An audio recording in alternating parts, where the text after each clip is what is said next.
What's good, man? Yeah, we're live once again, all the way from Phoenix, Arizona. It's going to be 75 degrees today. And yeah, we're going to get started. So I've been live streaming all week long. Um, just going to keep doing some live reactions to videos. I'm thinking about maybe gaming later on this week. Um, Not really a gamer, but I do like to play like strategy games and things like that. So I think it'll be fun to play games for the first time live on stream. So thinking about doing that maybe later this week as something to do during the live. But yeah, how's everybody doing? Hope y'all doing all right. Turn the monitor off on my microphone. And yeah, I just wanted to go over a couple things. Today, I know it's Christmas Eve, so just was wrapping presents last night. Probably going to be going over to my wife's house a little later on, or not today, but tomorrow for Christmas. But today, I'm just going to probably barbecue, spend some time with my dad. Again, it's 75 degrees out here.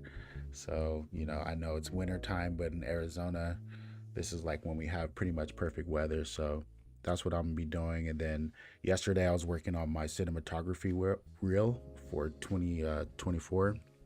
So working on that, just putting together some of my favorite shots that I've taken or made throughout the year and putting them together into one reel so I can have that to share, my videography and my cinematography with other people and potentially get clients as well. So that's what I got going on, and what I'll be doing today.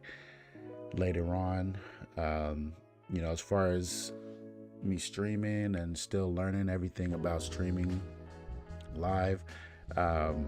Yesterday on my stream, I had an outage. So basically, like my feed froze, right? So I learned how to actually kind of pause the stream, um, and then while I had the stream paused, I was able to, fix the feed and then resume the stream, while I'm live. So that was something that I had to figure out live and on the spot yesterday while I was streaming, but it worked out fine. When I watched the stream back, it actually looked pretty good.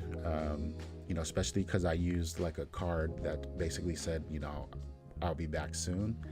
So because it was on that, I think that when it stops and then it resumes, it still looks the same because it's the same card. So I think that's something to think about if you're live streaming and what to do during a live stream outage or pause or whatever you want to call it. And then also I was working on the audio level, so I don't know if it sounds better to you guys today, but I'm definitely working on the audio levels. I don't want to have to bring my voice up too much. I do want it to just kind of be laid back and chill. So I want to keep that vibe, but I also want to make sure the audio is straight. So I did work on the audio a little bit. I learned how to put filters onto audio sources in OBS, and that's how you can actually use things like EQ or compression or noise reduction, things like that. So I got all that pretty much set up in OBS, and yeah, man, that's what I've been learning over the past couple of days from streaming. Still streaming pretty much every day at 11 o'clock. That's pretty much going to be the goal.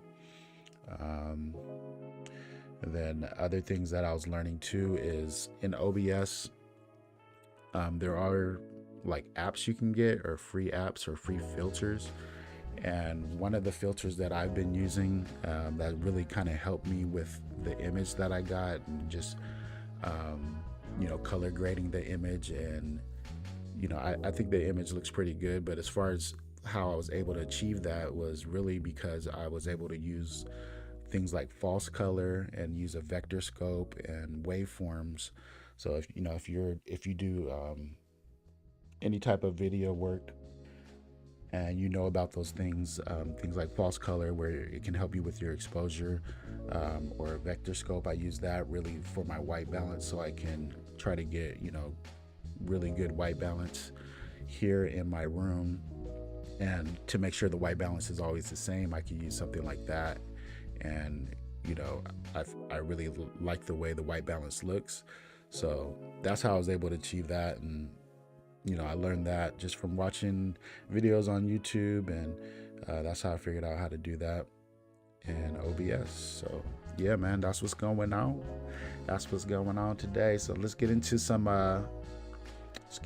reactions. Got a couple videos queued up. Yeah. So this first one we got, um, this guy's name is Cam James. I watched a few of his videos. They're really good. Apparently, he's like a musician and a videographer, I want to say, or he's done like short films and things like that. But recently, I don't know how recent, but ever since I've been watching him, which has been for probably just this year for a few months. Um, but ever since I've been watching him, he does like these kind of deep dives, I guess you call them. Um, what else what do they call these, like video diaries or something like that?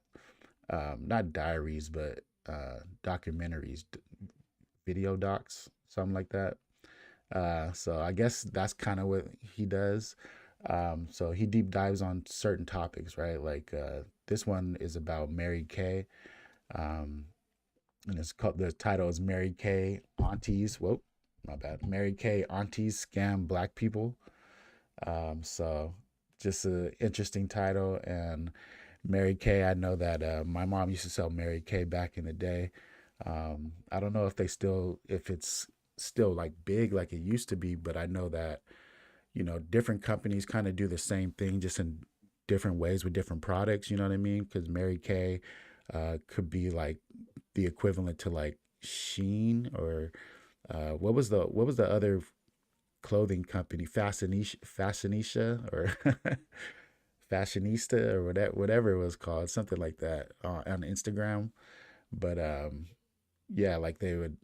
I think they use the same motto as far as like selling their products and promoting their products and getting like other people to sell the products to you, through marketing, through like kind of guerrilla marketing. But anyway, I'm sure he's gonna break it down a lot better than I just did. So let's check out this video real quick and see what's going on, man. Hey, look, I had to stop filming outside because I'm not quite ready to die. Multi level marketing companies are pyramid schemes that use their products to avoid the legal ramifications. Like the rest of y'all, I love scam content because it makes me feel like my L's are less terrible in comparison. I'm not just here to point it out though, I'm here to tear these motherfuckers down. The mindset. Mary Kay is one of the biggest and oldest MLMs in Tear the it world down. and easily dominates the skincare slash beauty space. I Let hear me people move talking my about it who screen. aren't even involved in the MLM space and probably don't even know what MLMs are. They just like the products, which is fine.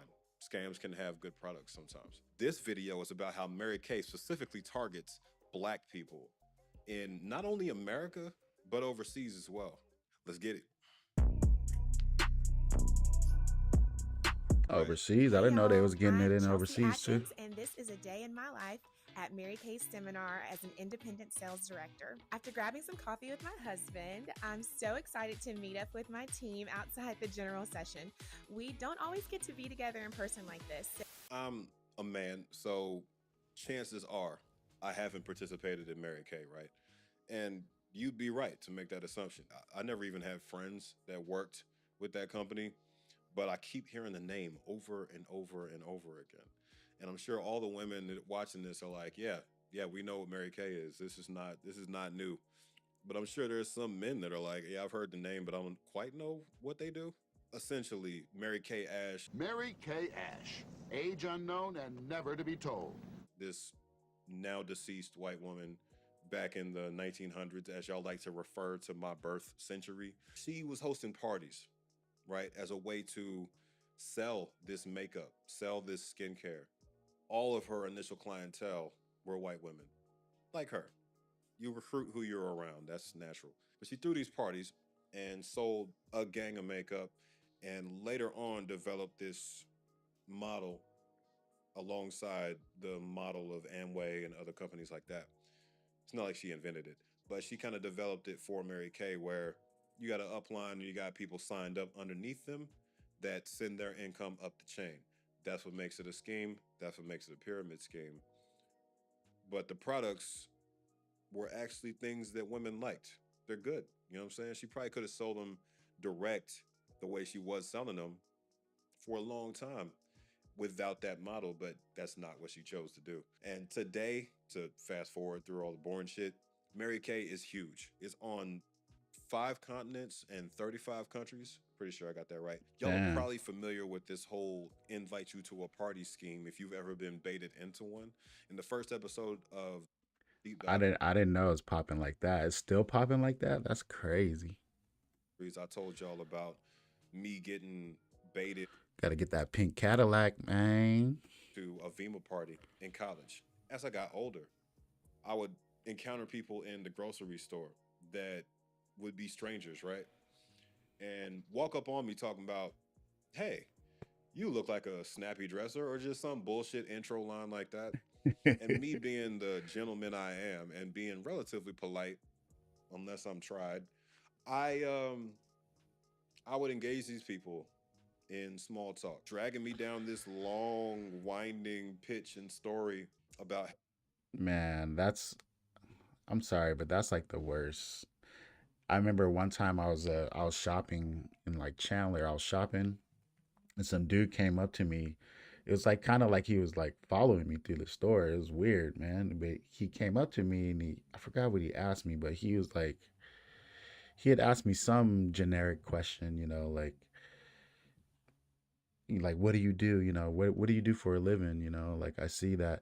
Yeah, he was talking about how I was dressed too, and he was talking about like I guess he saw my car keys and he's like, oh yeah, I see you drive this kind of car, whoop de whoop, you know what I mean? And I'm like, this dude's weird, but he's like, yeah, like I have this opportunity for you to make all this money. And I was just like, well, can you just like tell me what it is? Tell me what you're talking about. And he's like, well, we can meet up. We have to meet up and have a conversation. I want to go out and have some coffee with you. Or it was just like really weird, and I didn't really know what was going on. So I was like, yeah, um, we'll go and have some coffee at Starbucks or whatever. I'll meet you at Starbucks and then we could talk about this opportunity that he has for me. And it was just super weird, man. And I remember that night, like, I just was like, all right, I'm gonna go drive over here out of my way to go to fucking Starbucks and then talk to this dude and, see what he was talking about as far as like this opportunity he had for me. Um, but it ended up just being like this multi-level marketing scheme thing, and like I kept asking them like, what exactly would I be doing, like, and they just wouldn't spill the beans. Like they wouldn't just tell me what it was I'd be doing to make money. You know what I mean? It's like basically, but what it came down to it is, I did look up online. I was like, if someone asked you this, what is that? And it was like, yeah, it's like multi-level marketing thing. So basically, what they do is they do the same thing. It's just by recruiting more and more people, and the more people that you can recruit and get into their system, the more money that you'll make. But really, the person at the top of the pyramid's making all the money. I mean, you guys know how it works. I'm assuming. But anyway, that was my. I've had experiences with all this stuff, man. So it's pretty cool topic. oh, they're making all this income and they're working for themselves. And wouldn't I like to do that? And like, no, my answer is always no. Not because I don't want to be my own boss, because I literally am my own boss today, but more so because I don't know you. Granted, it's a tough pitch trying to recruit somebody into your scheme when they just ran into Publix for some toilet paper and Skittles is a tough sell. So Mary Kay's big, blah blah blah. We get to 2019. Mary Kay has two black women in high positions as executives in the company, and both of them get recognized by Black Enterprise Magazine as their most powerful women. Did y'all know that their CMO, the chief marketing officer, and their chief legal officer were both black when the pandemic hit? Hey, Auntie.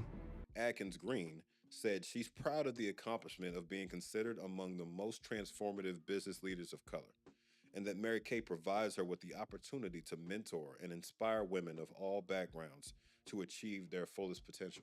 These quotes are always problematic. Let me tell you why after I make sure one of these MLMs ain't stolen my info with today's sponsor, or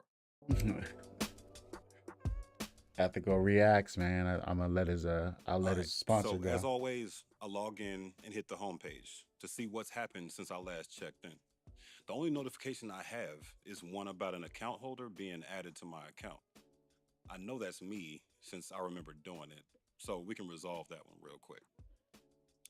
Next up, I checked the activity over the last couple months and see that my credit score increased, data brokers got removed, but the standout on this list is at the bottom. Apparently, they're monitoring offender records to check for identity theft. Much appreciated. Nothing looks amiss when I hit the list of my records, so I want to jump to the updates list and hit the credit page next. I check my credit often, and the work's obviously been paying off. I can see the ups and downs on the graph too, and reasons why it might have changed. After hitting the latest data broker update, I did something new. Added my bank under the transactions tab, so Aura can take over monitoring those moving forward. One more thing off my plate, and it's not like I remember to check those any other time. Took a few steps, and it just clicked. Big fan of the efficiency. I noticed Tweet the leader on the list of transactions, and I should not be paying them anymore since I have no Twitter now. Aura is immediately solving problems for your boy. To try it yourself, hit aura.com/CamJames at the link on screen to get a 2-week free trial. And tell me what you think. I read my comments. These quotes are always problematic. My shoulder is shot, so that's why I'm always stretching. I'm about to go. I need to go to a chiropractor or something. But if y'all was wondering, that's what's going on with your boy.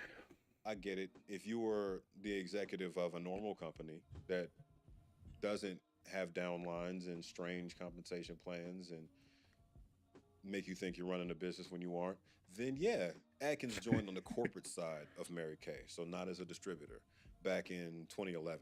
They say she was instrumental in developing and implementing the product portfolio strategy. Keep that in mind. The other woman being honored is Julia Simon.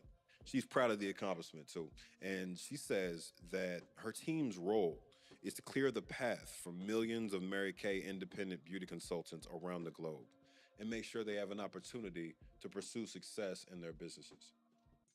She works for the legal team and she joined them in 2000. So basically, she fights off lawsuits for a living. She protects the company's rep and operations in all 35 markets. At least she did. I don't know if she's still in this role. She might be in touch about this video, actually. So I should watch what I say. Black Enterprise's team said they did in depth research to make these selections. I'm sure they did. Now let's cover another auntie who did serious damage within Mary Kay and beyond. Gloria Mayfield Banks. This woman is a powerhouse. If there's any example of how to turn MLM membership into MLM leadership, into ex-MLM professional consultancy and motivational speaking, it's Gloria. She's getting it. If you hang around tired people, you're gonna be tired. If you hang around broke people, you're gonna be broke. And if you hang around ugly people, people are attracted to energy. You're attracted to heat, Yeah. air conditioning, light. You are attracted to people with energy. Developing and maintaining She got that charisma. a positive attitude from now until you cross that line. I can do that. Down the left side, down the left side. Living, caring, giving, sharing. Boy, oh It's boy, like I love to church. work with the daring. A magic million? Can you imagine such? Of course you can. We've got the touch. Hey, Auntie. I actually don't think it's possible to have a more impressive site than this one. It is beautiful. There's legit 4 pictures of this woman in this one shot. I think we got the point. media presence, some kind of musical stage situation, Mm-hmm. booking link, intro video. That butterfly Yeah. dress Wow. is an interesting choice. Selling an upcoming live Q&A via her Super Bad program She's and getting a breaded preview of out. what's inside it. The testimonials, more selling the coaching, web Breaded classes, out. workbooks, and all that. More testimonials and a I don't know why this type of stuff just turns me off. I don't know what it is, you know. Just this type of like uh just the seminars and the webinars and the books and letter sign up at the end. Flawless, no notes. If you want to drown people in praise for you and ways to pay you, which is what most websites are for, granted. It's yeah. digital consultant 101. Internet hustlers, please take notice. And her bio paints the picture exactly like everyone else does it. But I want to tell you that that leap of faith was at a time that was a very dark time for me. I had endured 10 years of domestic violence, and I knew I was going to become a single parent. My life was terrible. I needed a little bit of money. That's the playbook. She Mm. started selling Mary Kay products and broke records within a year. Then grew her business to over $35 million in sales with 6,000 consultants in her downline. The playbook. I dominated basically out the gate and changed my life forever thanks to the MLM. Then she quit to take the next step up and make money off teaching people like herself and people like her downlines to be better consultants, as opposed to leading the biggest downline ever, like she was before. Leading the leaders, so to speak. She's not the only one doing that. I think the more clever members of MLMs who have had success are leaving that behind because they don't own the business and setting up their own thing so that they can reap all the revenue. It makes sense. There's going to be an exclusive group coaching session. You can ask me questions. We're going to be able to dialogue. We're going to be able to build the results together. I'm so excited. I was sitting up here comfortable. Must feel good. Harvard Business School documented her success in a case study for graduate level students. That is not a good thing. Everybody say hi to Juliana Mayfield. Yes, that's Gloria's daughter. He passed her business down to her kids. That's a very natural thing for most people to do, right? But in an MLM, it means something different because your business is a bunch of people that think they run their own business, but are actually your downlines. And so she said hers was 6,000. So essentially, she created the business, right? Signed all these people up who trust her, who signed up because of her, because they like Gloria. And then when she decided she didn't want to do it anymore, she hands these 6,000 people over to her daughter, some person that most of these people have never met or talked to. Yeah, they've probably seen her in a video or something like that, but maybe a bunch of her downline members were cool with it, and maybe some of them weren't. I think that's most likely the case. Creating an MLM business when you're not the original founder, at least, is not some situation where you can hand it off to your kid like the US presidency. I mentioned this earlier. Mary Kay is huge, like 35 markets on 5 continents, huge. We're going to zoom into the UK of all places to reinforce my point about Mary Kay targeting black people worldwide. Two of the biggest distributors in their company are black Brits. Yvonne Williams. There was no electricity there. There was no paved roads. You know, it was a very, very different life. Yvonne's from Worcester, England. Yes, that's the right way to say that. And she's responsible for 1,000 I sales don't think so, consultants bruh. joining Mary Kay underneath her. Hey, Auntie. Sheesh. So you decided to give up your salon and go into Mary Kay full time. Who does that? I mean, you were successful. My Mary Kay business, Nana, was a total accident. See, I had gone into Mary Kay, Nana, for extra money, thinking I would continue with my salons.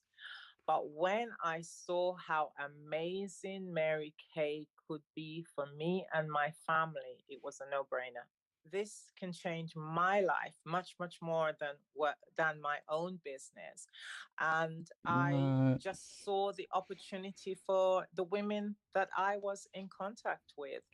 Elizabeth Ozua. Elizabeth is from London and she's pretty much cut from the same cloth as Yvonne. She has children and a family, and she keeps talking about my husband. I moved to my husband. How is she able to balance between that work and her brand and how beautiful she looks? I'm able to balance my time because they say when you plan your work, you can work your plan. So if we Africans want to be seen internationally and be taken seriously, so I think that is kind of crazy though, because like you don't you don't get your own business, right? It's still Mary Kay's business. So like, what are they talking about? Like, this is what they're gonna pass down to their kids, like a Mary Kay selling Mary Kay. things we need to do is to find out the language of business. Hey, Auntie. What catches my attention most is the posts these people put up on LinkedIn. LinkedIn is already notorious for tone deaf ass people calling themselves leaders and execs, posting fluffy ass, self praising ass posts all the time. Inspiration and Man, motivation I and never really go grinding on and there. dedication and how you can be a success. And then it's always a picture of them with their arms crossed or them smiling at the camera like, who asked for this? This one from Elizabeth is a prime example. Put your energy in the right place. See the picture I was talking about? You see? You see what I'm talking about? As we start the week, make a conscious effort to always direct your energy where it matters most. At every stage of life, there's a right place to focus your efforts. By being intentional and focused, you ensure your energy is used wisely and effectively. I'm not reading the rest of that because it's all the same shit. Leaders do Yeah, this, managers do this, you're cashiers not do this. you're not saying anything. It's just a whole bunch of fluff. She got 6 likes and no comments in 2 months is proof positive of what I was just saying. Another one from Elizabeth. No one likes change except a wet baby. Now, a couple things. She mentions this wet baby in the title, and then the baby never comes up again. And then yet another picture. I told you, I told you. Millennials have a lot of things we posted on Facebook back in the day that we deeply regret, which is why I no longer have a Facebook, so you can't find mine. I'm sure both of these women put in a lot of work to get to where they are within their Don't look up organization mine. and outside of it if they've left it by now. The thing is, that doesn't matter. Working your way up, whatever ladder you happen to be on in your field is great.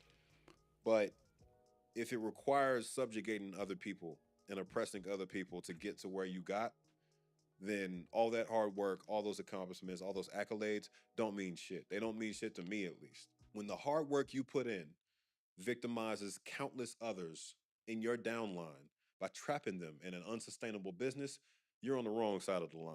It's about 2 billion people all over the world that looks like us, but their lives are a lot harder. Let me address something. Mary Kay is still an MLM. To be clear, a lot of these businesses have transitioned because of legal pressure and whatnot. They have not. They have not changed. Their site says they're the number one direct selling brand of skincare and color cosmetics in the world, with a disclaimer. So basically, it's a lie, but they're definitely bigger than most MLMs. Their Mary Yeah. Kay eStart program allows you to profit up to 50% with an asterisk after you pay them $225 for a wholesale pack of skincare. Paying for supply is part of many legitimate businesses, but this is not one of them. If you're buying raw materials for custom Etsy products, just as an example, and you're flipping those to customers, right? You don't have to send half that revenue to the person you bought the poster board from. This program is designed to bring in quick money for them via wholesale purchases. That's it. Notice everything in this fits your life section says the same thing in different ways. Freedom and flexibility. Balance the important things in your life. Choose how much time you put in. Pink Truth helps us look at the Mary Kay comp plan. Basically, this is explaining what it takes to make money within Mary Kay. Working as a manager for so long, like these type of documents, uh, it's so much BS. A lot of times. I mean, it's informational, of course, it has to be, but like some of the things that they're saying, how he was saying, like, oh, it just says the same thing but in a different way. There was a lot of things that you had to do like that in management. So we're still confirming that they're an MLM, but this gives us more details around what that means, how you get paid, and how complex that system is. I did my research, and Mary Kay claims on their official website that they do not pay for recruiting. I'll make sure I get the wording right. I'll put it on screen if I got it a little bit different because I don't read scripts anymore. I don't know why they'd say that and then put all these ranks in their comp plan. This lady, Megan Coleman, is a sales director in Mary Kay. And she put this post up on Instagram, and Pink Truth uses it to show us how complicated the comp plan is, but more importantly, for our purposes, to show that this is definitely still an MLM. She says when you join for $35, you have the potential to make 50% profit on sales, which is simple, right? But she neglected to mention that 225 wholesale purchase I just mentioned right before this. You get charged sales tax on that $225 on a full retail value of $450. That 50% Hmm. profit number they like to throw around does not take into account your time or expenses because nothing in an MLM ever considers your time or expenses. These women do work, bruh. Like they are creating custom materials, they're creating custom marketing materials, they're finding customers, they're selling to those customers. Anybody in sales will let you know that it takes resources to make a sale. They just assume that you're out here like working from home on your phone and it's easy. It's none of those things. The next Nah, post it's not says easy. the second avenue of income is from team building commission. Senior, which is 1 to 2 team members, 4%. Red, which is 3 to 4 team members, 8%. Team leader, 5 to 7 team members, 9 to 13%, and so on. I'm not going to spend very long on this, but it's important. This is the average annual commissions from Mary Kay in 2022 in Canada because they don't have to show this shit in the United States. Notice that commission eligible consultants make $200 a year on average. You got to get all the way to sales director, which takes 3 years to make below poverty level at $21,000 a year. And you got to Hmm. get all the way to independent national sales director to make $150,000 a year. To put it in terms Sheesh. y'all can understand quickly, making it the independent national sales director is like getting 100,000 subscribers on YouTube. No flex, no flex. An important thing to note about Mary Kay Ash, stepping back into the black and white That's times real quick, crazy. she had annual rewards for these parties she hosted, and by the later half of the 90s, that reward had climbed up to $6 million. So that's the thing that they would carry forward, this reward system, these monetary bonuses that you unlock as you climb up the ladder.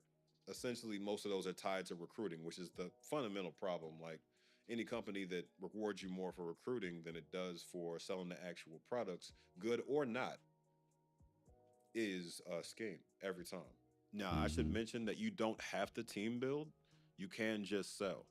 But that's not what Mary Kay said on their site. They said that they don't reward for recruiting, but they absolutely do. So I'm confused. Maybe I'm misconstruing what they said. Y'all let me know. Oh, let me tell you something else. Yeah, but These that's how commissions you are make money. calculated You got to based on get what your people. team orders from Mary Kay. So the Right. people who are supposed to sell the shit have to buy the shit. And then that's what they rack up. Nobody tracks retail sales, period, at Mary Kay. They don't care what you charge the end consumer. They care that you bought it. You bought it. They're a Yeah. wholesaler, bro, and you're the customer. The takeaway here is that Mary Kay is an MLM. They intentionally target black people, and this shit sucks. Yeah. That's You think crazy. that's really fair in terms of marketing to inject God into it as though there was some religious experience involved in either working for, buying, selling?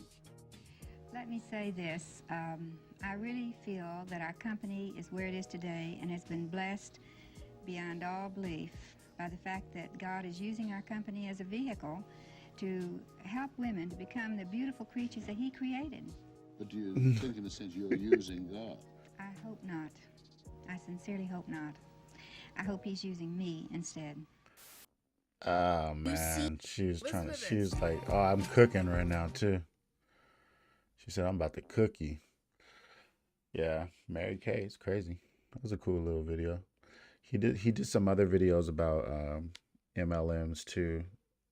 I think there's like a main one um, that he did as well. I want to watch. But yeah, let's check out this video here. This guy's, guess his name is Blackie Speaks. He got like 1.13 million subscribers. I think he usually just talks about hip hop stuff, but this one's titled Tyler the Creator Was Right About Hip Hop. So we'll check it out, see what he's talking about here. Some kid right now, it's white kid, regular like Caucasian man, and like people are like, this shit hard. Now, Tyler the Creator is someone who I think most people recognize. He's a 33-year-old rapper, singer, songwriter, and producer out of Los Angeles, California. Tyler has been in the music industry since a young age. He started off as the leader of the rap collective Odd Future, a group that took the internet by storm in the early 2010s with a raw, rebellious energy and unapologetic creativity. He's always been recognized as a rapper who pushes boundaries. More specifically, in the lyrical content aspect, his willingness to be provocative and controversial earned him both praise and backlash, as some of his lyrics stirred significant controversy in the early stages of his career. In 2017, he made a major shift in his music and decided to completely change up his sound. Ever since the release of Flower Boy, Tyler has been regarded as one of the most evolved rappers of the 2010s. This album marked a turning point for him, embracing a more melodic, vulnerable, and polished. Honestly, I've never really listened to that album. I heard it a couple times and it was good. It was, I really like the production. I like what he does production wise. It reminds me a lot of the stuff that I like as far as like the sounds he uses and melodies, the chords he plays. So it was really dope for sure. Approached his artistry. Tyler's willingness to explore new genres like soul, jazz, and funk while still maintaining his hip-hop roots solidify his reputation as a creative visionary. Now, a few months ago, Tyler the Creator made headlines once again, but this time it wasn't for a new album or one of his eccentric performances. Instead, it was for his candid and thought-provoking comments about hip-hop and the new wave of rappers. In a conversation with Maverick Carter, Tyler didn't hold back, sharing his unfiltered perspective on the state of the genre, internet culture, and what it means to create art in today's world. Tyler has always been known for speaking his mind, whether it's through his lyrics, his interviews, or his bold creative choices. So when he weighs in on a topic as polarizing as the current state of rap music, it's impossible to not pay attention. Tyler specifically made some comments about the new generation of rappers and how they approach music, creativity, and authenticity. During his conversation with Maverick Carter, he touched on issues like lack of originality in the current landscape and how internet culture influences what gets attention in the rap game. It's not even like satire. It's like, I'm just joking, I'm just mocking it. But I'm like, no, you can't do. And I hold rap music so close to my heart because this shit changed my life and everyone's life around me. And Tyler continued addressing this generation of new rappers, expressing his frustration with how difficult it is for him to take them seriously. He made it very clear that he doesn't understand why others do, questioning the standards that elevate certain artists in today's hip-hop culture. His critique wasn't just about their music, it was about their approach to artistry and the substance, or lack thereof, behind their work. This is like weird, and I'm looking at it and something about it like don't even sit well with me in comparison to. I should watch that full interview. I haven't watched it, but I mean, I pretty much agree with what he's saying. Someone like a Mac Miller or Eminem. Later on, referring to the clip I played you at the beginning of this video, Tyler calls out a specific rapper who happens to be white. He expresses how he feels this artist is mocking rappers like Gucci Mane and Future, who are black, by imitating their style in a way that comes off as insincere or disrespectful. This white kid, regular like Caucasian man, and he's like mocking Future. The way he said that, regular Caucasian man.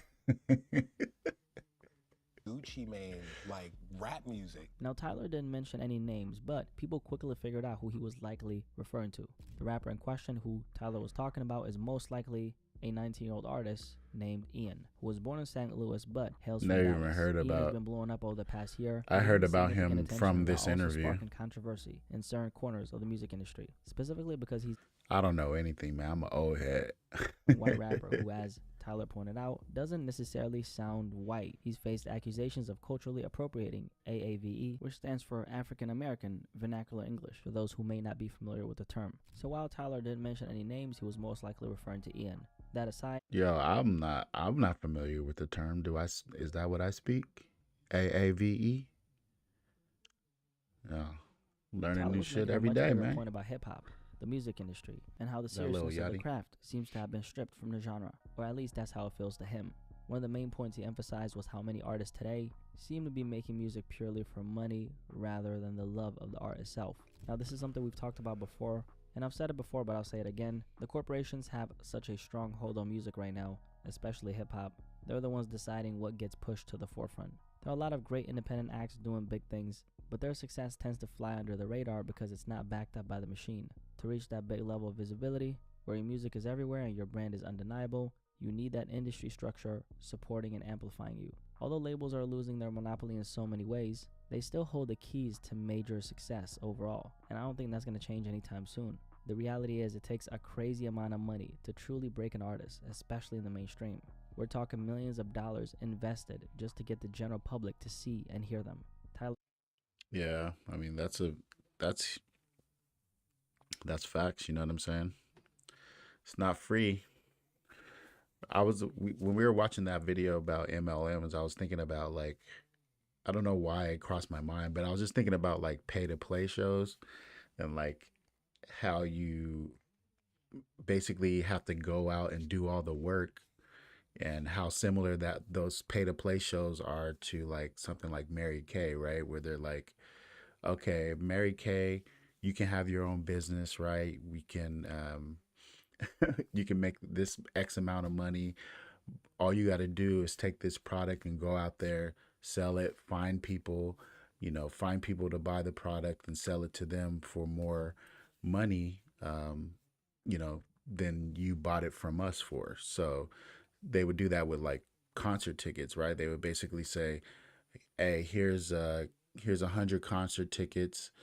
Give us $20 a ticket, and you could sell it for a profit." So you could sell it for whatever you want to sell it for, but you have to make sure that you give them $20 a ticket, right? So that's how they make their money, and it's pretty much like a MLM.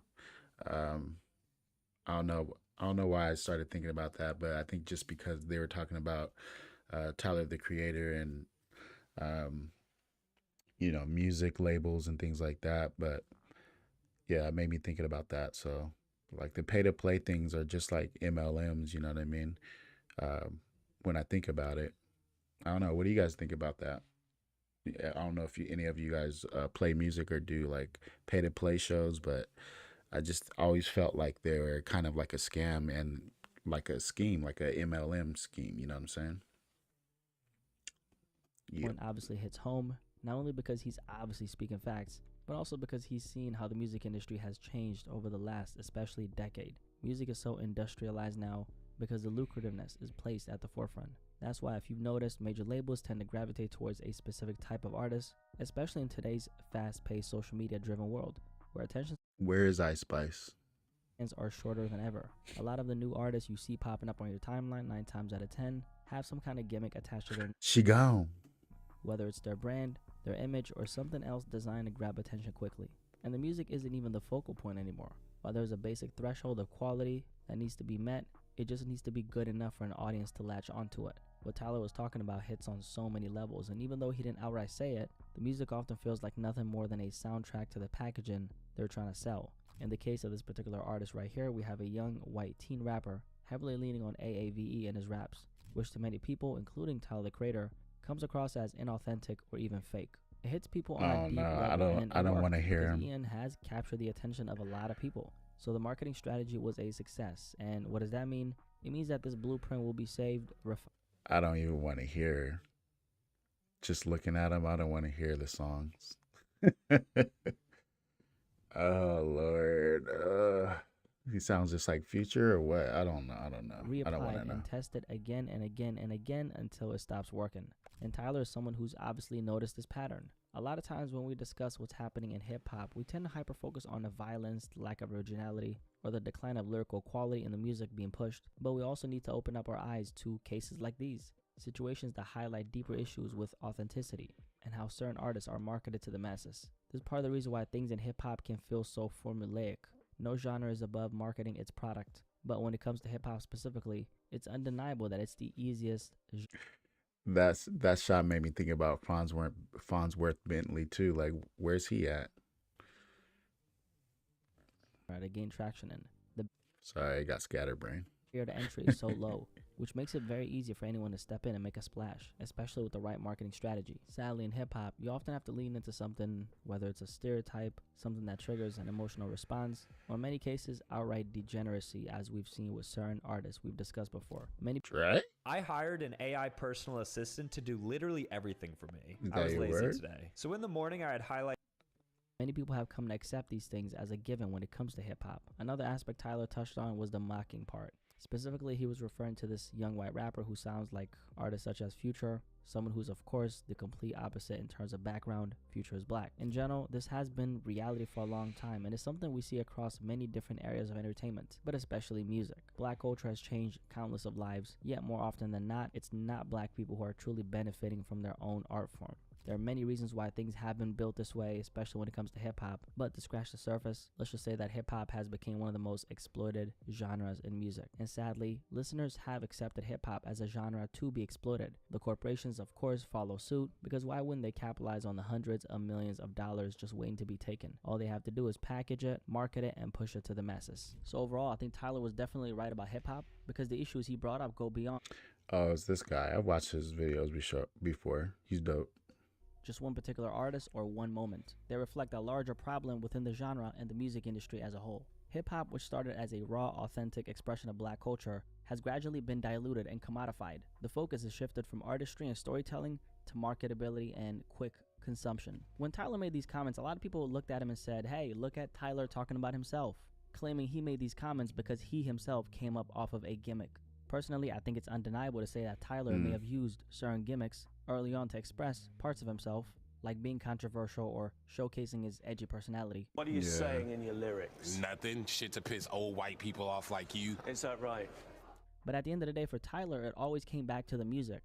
And we know that as a fact because of the kind of artist he is today. You don't make this kind of drastic transformation in your art, going from Goblin to Flower Boy to Call Me If You Get Lost, if you're purely in it for the money.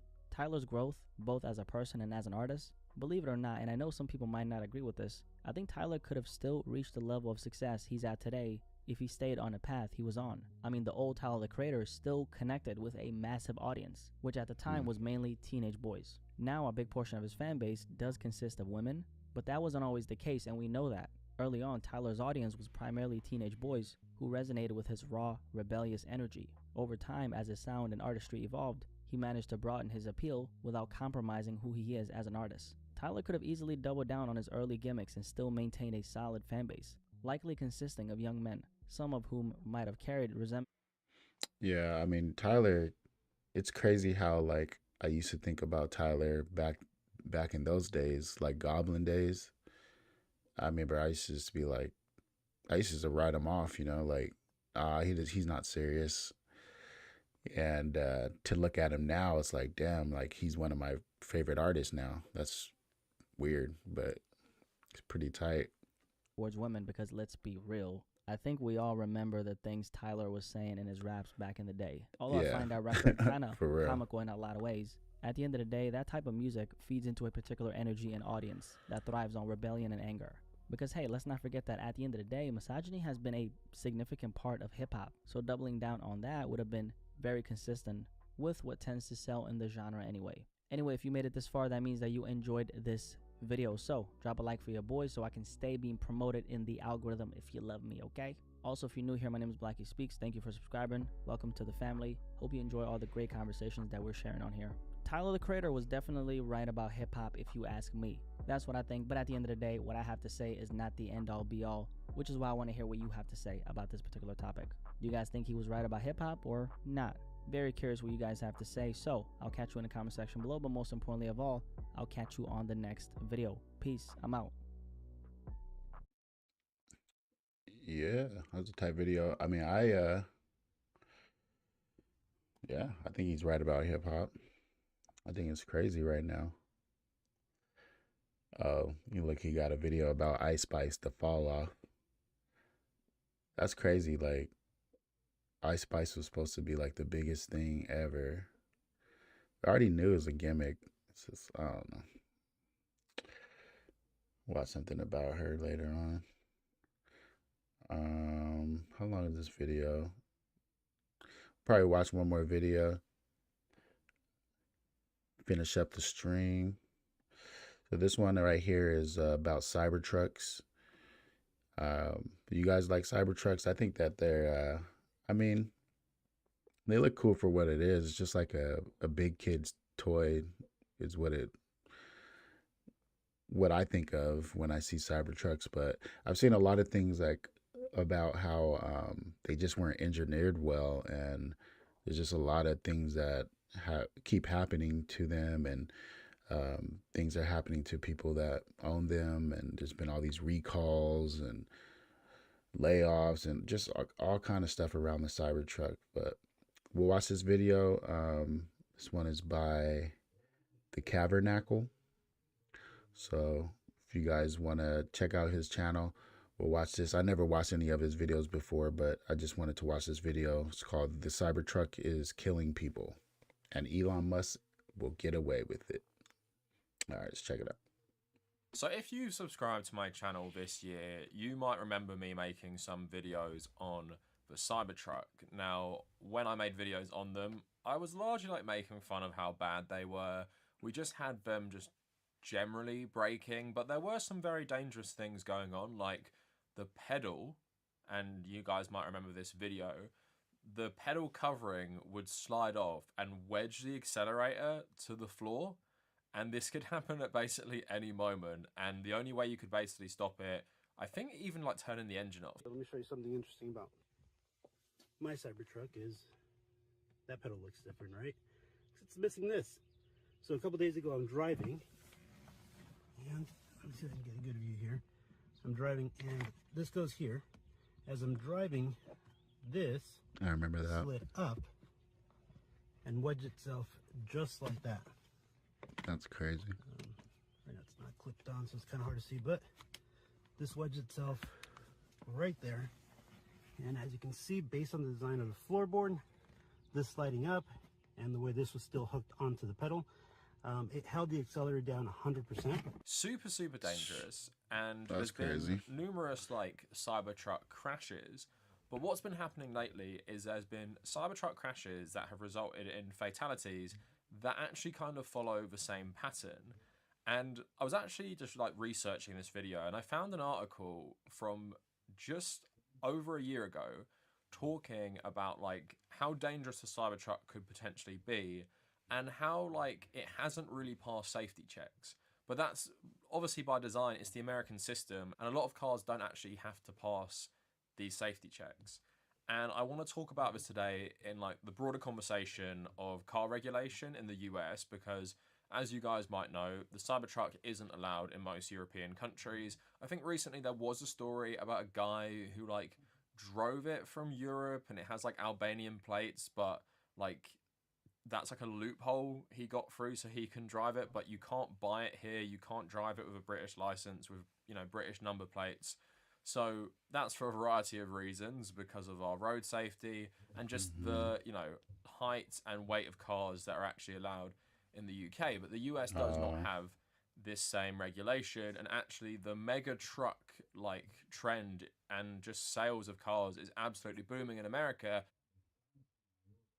But they also increasingly cause more fatalities to mainly pedestrians. Yeah, I definitely didn't see any big trucks like that, and you know, when I was in Sweden this year. And I want to talk about just like all of that today in relation to these like more fatal crashes that have been happening. And at this point, talking about the Cybertruck has been fun, but at the same time, if this keeps happening more and more, Elon Musk literally got Trump elected and now has his ear in the government. If it is found, and I think it's being investigated now, that the Cybertruck has significant flaws that are causing fatalities, do you think Tesla's going to be regulated by the government? I'm going to guess that No. But before we go any further, I haven't shouted this out in a long time. Please follow me on social media, Blue Sky, and also check out my Patreon if you want to support my work. Thanks for all the support this year, by the way. And yeah, let's get into the rest of the video. Any of you guys heard of Blue Sky? It's like supposed to be the new Twitter, I guess. A lot of people are leaving X and going to Blue Sky. I haven't checked it out, but I just been kind of hesitant on joining any new social media. I know when like Meta did the Threads thing, I've never jumped on board with Threads. I still haven't posted a thread. I haven't even signed up for it, and I don't think I'm gonna do the Blue Sky thing. X, I definitely, yeah. Ever since that takeover, I stopped using Twitter. So yeah. Anyway, side note. So I mentioned that article that I was reading, and this is from a. See you tomorrow, Jenna. Bye. Okay, bye. Another performance meeting. Surprise. I'm not working hard enough. I'm missing deadlines. A year ago Oh, by sorry to hear it. David Zipper, and it's called "We're About to Find Out How Dangerous the Cybertruck Really Is." And I just wanted to mention a couple things from this article because it actually is relevant to what's been happening recently. Now, a lot of the article focuses on its design, and we spoke about this, and obviously that's dangerous, and you can imagine how that will cause like more fatalities and how that About could to speed up injure this thing. pedestrians even more, but haven't been loads of accidents involving pedestrians. But the article says, at the moment, little is definitively known about how dangerous the Cybertruck is. The federal government has not shared safety ratings, nor has the Insurance Institute for Highway Safety, which conducts its own crash tests. So talking about things more relevant to the thing I want to talk about today, talks about the weight being 6,800 pounds, which weighs more Sheesh. than 2 Honda Accords. Heavier cars convey Sheesh. more force in a crash, and they cover more distance before coming to a halt. The Cybertruck's power is another concern. Last month, Tesla claimed that the high-end Cyberbeast version will go from 0 to 60 in 2.6 seconds. Such pickup is comparable to a Super Formula fast. 1 race car and well beyond the needless acceleration That is crazy though. Like 7,000 pounds going that fast. You know what I mean? already offered by competitors like the Ford F-105 Lightning that can go from 0 to 60 under 4 seconds. Although such power presents obvious risks to other street users who lack time to get out of the way, its practical value is also dubious. Now we get to the crazy part. Even if alarmed federal auto regulators wanted to pause or slow the Cybertruck's rollout, they probably can't. I don't know of anything that the NHTSA can do within its legal framework to prevent something like the Cybertruck launch. So this is the important part about why just American car safety is so garbage in the first place, but in regards to the Cybertruck, the reason relates to self-certification, a foundation principle of American vehicle regulation. Self-certification works pretty much as it sounds. Automakers are free to design and sell whatever they like as long as they can certify that each car adheres to the encyclopedic Federal Motor Vehicle Safety Standards. This sets design standards for specific elements like seatbelts and steering wheels, but it contains massive omissions. Nothing in it references pedestrian safety or maximum acceleration. Two things, of course, the Cybertruck seems particularly terrible for. Needlessly quick, and also its design seems to just want to hurt pedestrians. So as long as car makers like Tesla do not expressly violate this, they are free to use whatever designs and features they like in the US. Elon Musk has said that the Cybertruck had passed all of the regulatory tests, but no such tests are required or even available from the federal government prior to the launch of a new vehicle. Tesla just needs to give itself the go-ahead. If these compliant vehicles seem dangerous, the National Highway Traffic Safety Administration can only intervene after launching an investigation that identifies a pattern of related incidences. So remember this, NHTSA has a call authority, but they have to wait until something happens before they can take action. In the meantime, the faulty vehicles are on the road, endangering everyone. So of course, that just sounds like absolutely fucking insane, that you can just make any car and self-certify it. Now, of course, you do have the elements that, if you are a car company that keeps self-certifying and your cars get investigated and recalled, then obviously no one's going to trust the brand. But also we've seen with the Cybertruck already, it does have loads of faults that are very dangerous, and Tesla has done its own recalls, but the government is not stepping in to regulate it yet. But it is starting to investigate it. Seems like it's a little bit too late as this car is just spreading all across America, and it's just a reflection of a wider problem that capitalism in America allows obviously most industries to buy the government, so they're not going to be regulated properly, and they're not going to be regulated out of maximizing profit. And when the head of Tesla is now basically part of the US government, is there going to be more car regulations under the Trump administration? Is there going to be sanctions on Tesla? Are the Cybertrucks going to be pulled off the street by the government? I highly doubt it. And, as I said, they are investigating now because there's been fatalities that have a similar pattern. So back in August, this came out, the first Tesla Cybertruck fatality. A Cybertruck driver died in Texas early Monday morning after their truck left the roadway for an unknown reason and smashed into concrete. The local news station reports the Cybertruck became engulfed in flames after the crash, complicating the victim's identification. So that is in August, and then recently this happened, another deadly They're crash. saying, are they saying that the truck just took off by itself and crashed? Because that's crazy. That's scary as hell. But I always think about that with like self-driving cars. I know my car has like a self-parking thing. I'm definitely too scared to use it. But I've been in like Waymo cars. I don't know if any of you guys been in those Waymo cars where there's no driver, so like a driverless Uber. And those are pretty crazy, but I don't know. It seemed it wasn't too bad. It wasn't too bad. Apparently, that's supposed to be safer than like taking like a regular Uber. And I mean, you think about like humans and the likelihood of them making a mistake or doing something that could be end in a fatality. You know, it's basically they're saying that taking like a self-driving car is safer, but you know, things like this make me question it, and it's just still weird because it's brand new. You know what I mean? Have you guys seen that one movie? I forgot what the movie it is, but like all the Teslas like were taken over by some alien or something like that, and then all the Teslas were just driving. Like it was crazy. They were like driving on their own to wherever they want to go because like since they have the ability, they're all computers, right? And like something was controlling all of the cars. It was a crazy movie, but the Cybertruck is not something very to think good at about. keeping passengers alive. So remember the first one? It's a crash where the driver goes off the road and steers into concrete and then gets engulfed in flames. Here's another one. So the National Highway Traffic Safety Administration is investigating a Tesla Cybertruck crash in Piedmont, California that killed 3 people and injured a 4th, and it's the second Cybertruck crash that has resulted in a deadly fire. So this one occurred on Wednesday, unfortunately claiming the lives of 3 passengers in the truck, and a 4th was saved from the wreckage, but he was severely injured. According to the San Francisco Chronicle, all 4 of the occupants were sophomores in college. While the cause of the crash is still under investigation, the police Piedmont department High. says the I know electric where pickup that's truck at. was likely speeding when it hit a curb. From then, it was projected into a cement wall and got stuck between a wall and a tree, bursting into flames. So the crash has also caught the attention of the big guns at the NHTSA. The agency confirmed it's gathering information from the manufacturer and law enforcement, and it investigates crashes involving vehicles with self-driving features, and the Cybertruck is one such vehicle. It's unclear whether the Cybertruck was driving with the driver assistance features enabled at the time of the crash, though, and Tesla recently rolled it out and other driver assistance features to the Cybertruck. So that is something I didn't speak about so far in this video, but I did actually make a whole other video about the self-driving a couple months ago. And it seems like an absolutely insane thing to have for this car, and as you saw in my other video, it can work well to some extent, and there are examples of it working well. It's still, I'm off the controls now. I'm also going to be impressed if it passes this bicyclist again. It's picking up. Okay, the bicyclist has signaled me. She said that, thank you.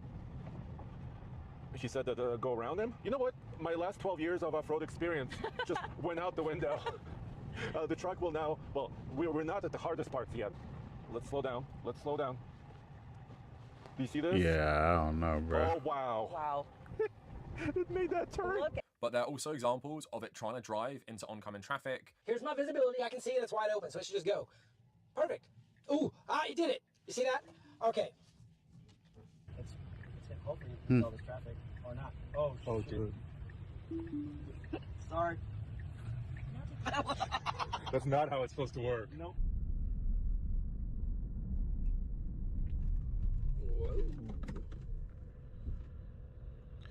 You almost. Yeah, bro, that's scary. You almost ran into that truck. We got a green light. That shouldn't even Car's waiting be a little bit. available. And beautiful. Not so beautiful. And in this case, I don't think that crash was probably caused by self-driving, because what you see with a lot of the self-driving errors, even with the Cybertruck, is it's not about speed, it's just about where it goes, and it normally goes into oncoming traffic or will pull out into oncoming traffic.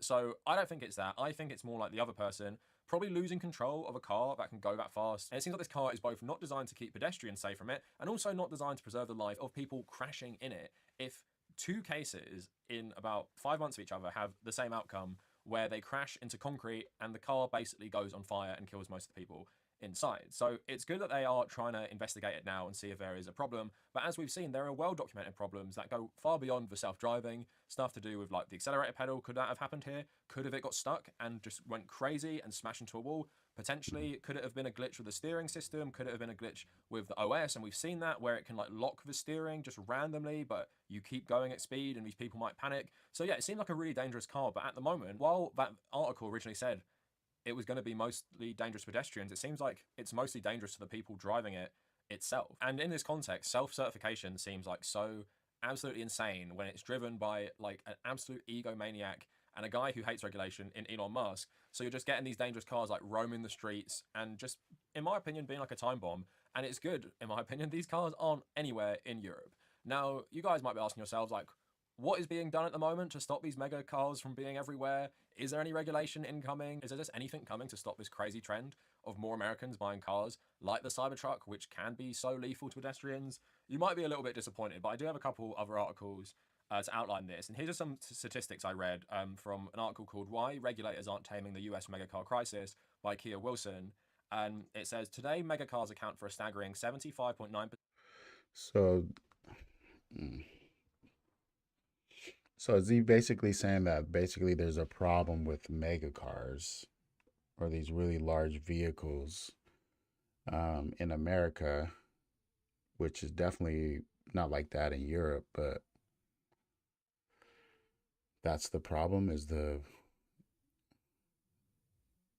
yeah, he's saying it now, I guess, 75.9% of new car sales, a number.